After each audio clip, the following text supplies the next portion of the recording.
France pour le Conseil de gestion des risques de catastrophe a défini des orientations de futur pour intensifier les activités de réponse d'urgence aux catastrophes.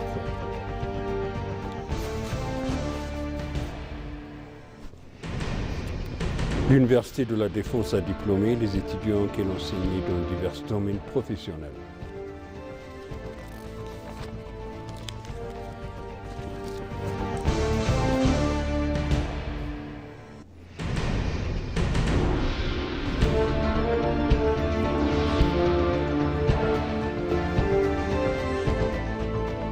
Bienvenue, chers téléspectateurs sur EBC, c'est moi Zalal Amourkana avec le journal.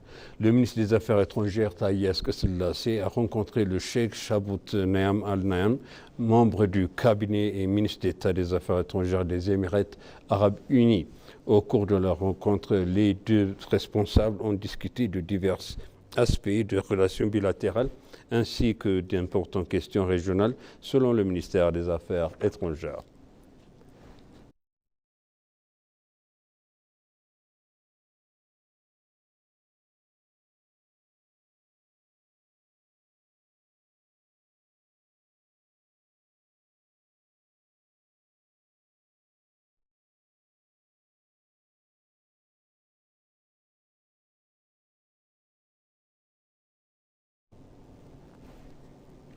Le Conseil de gestion de risques de catastrophes définit les orientations futures pour intensifier les activités de réponse d'urgence aux catastrophes. Lors de la session d'urgence tenue dans la ville de Dreddawa, le Conseil a discuté dans le détail de catastrophes actuelles, y compris les récents glissements de terrain et les inondations provoquées par les fortes pluies, et a examiné la réponse de l'aide humanitaire.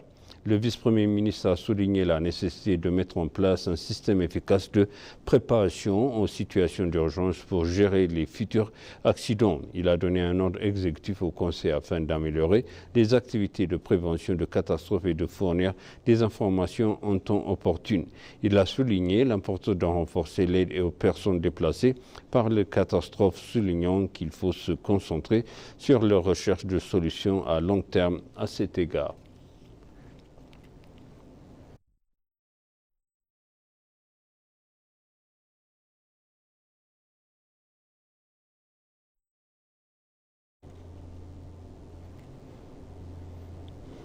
L'Université éthiopienne de la Défense a diplômé les étudiants qui l'ont enseigné de première, deuxième et troisième diplôme dans divers domaines professionnels. Lors de la cérémonie de remise de diplôme, la ministre de la Planification et du Développement et présidente du conseil d'administration de l'Université éthiopienne de la Défense, Fessouma Safa, a déclaré que dans le monde en évolution, il est nécessaire de construire une capacité militaire compatible avec la région où se trouve l'Éthiopie. Selon elle, il est important de produire suffisamment de ressources humaines dans l'armée et dans le monde universitaire. Le commandant de l'Université éthiopienne de la Défense, le général brigadier Kebede Gassa, a déclaré en plus que de former des ingénieurs militaires qualifiés capables d'accélérer le développement de la technologie militaire de défense. L'université accepte également des étudiants de divers pays africains. Le général de brigade Kebede Gassa a noté que diverses activités ont été menées en fournissant un développement agricole intégré et divers soutiens sociaux à la communauté de la zone universitaire afin de répondre aux besoins de situation d'autosuffisance alimentaire.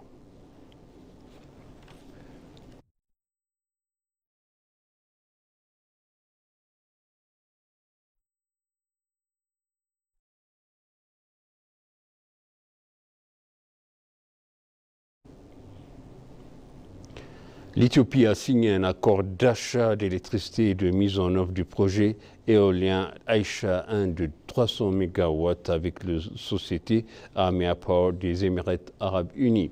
S'exprimant lors de la cérémonie de signature, le ministre des Finances, Ahmed Shide, a déclaré que le projet éolien Aïcha 1 de 300 MW est une pierre angulaire de notre politique nationale en matière d'énergie et qu'il s'inscrit dans le cadre de la croissance des énergies renouvelables.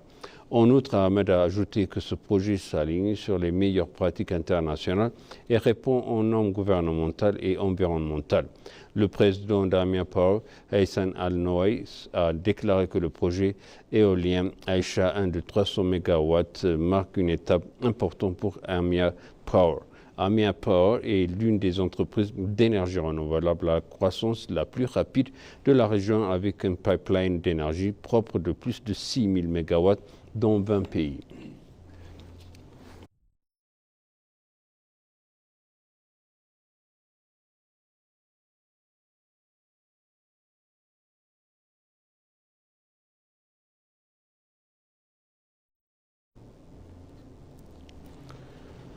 Le comité technique de l'initiative nationale de l'empreinte verte a annoncé que la préparation était déjà terminée pour le programme national de semis d'arbres de nuit de cette année prévu pour le 23 août 2024. Il a exhorté les adultes à planter plus de 20 jeunes arbres chacun et les adolescents à contribuer en plantant plus de 10 arbres. Getachew Gzao, vice-président du comité technique de l'initiative nationale pour les héritages verts, a déclaré à l'ENA que les préparatifs méticuleux ont été entrepris pour réussir un programme de semis d'arbres de 600 millions en une journée. Une évaluation détaillée ont été menées pour identifier les emplacements de plantation optimaux, les types de jeunes arbres requis et les quantités nécessaires. Getachew a en outre souligné que le comité avait méticuleusement cartographié les zones où la plantation jusqu'au niveau du sous-bassin et du système de gestion des données avait été mis en place pour garantir une tenue de registre précise.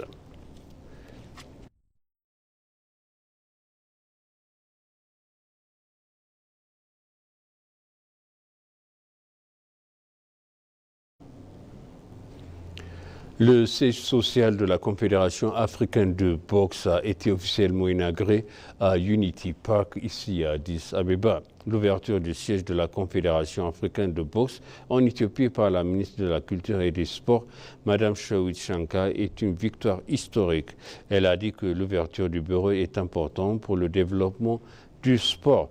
Le président de la Confédération africaine de boxe, M. Yassou Samba, a exprimé sa gratitude à ceux qui ont contribué au succès de la boxe africaine.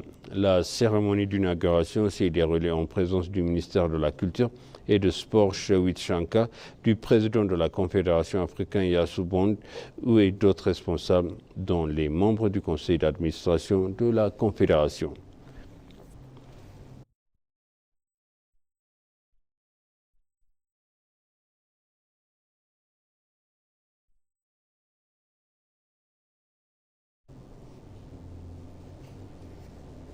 Et pour conclure, le journal, le secteur horticole avec une attention des investissements supplémentaires pour contribuer de manière significative à la transformation de l'agriculture éthiopienne, a déclaré Yenao Zaudi, directeur national de l'Alliance pour une révolution verte en Afrique. Dans un entretien exclusif avec ENA, le directeur national de Agra Yenao a noté que le secteur horticole est un secteur en pleine croissance en Éthiopie.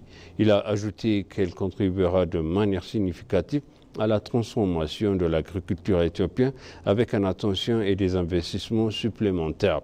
Selon lui, les relations de travail de l'AGRA avec le gouvernement éthiopien sont excellentes.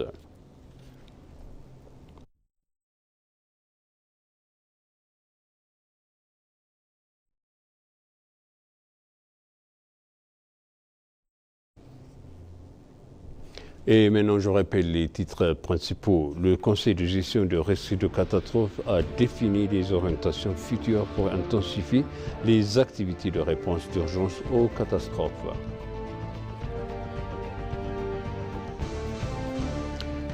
L'Université de la Défense a diplômé les étudiants qu'elle enseigne dans divers domaines professionnels.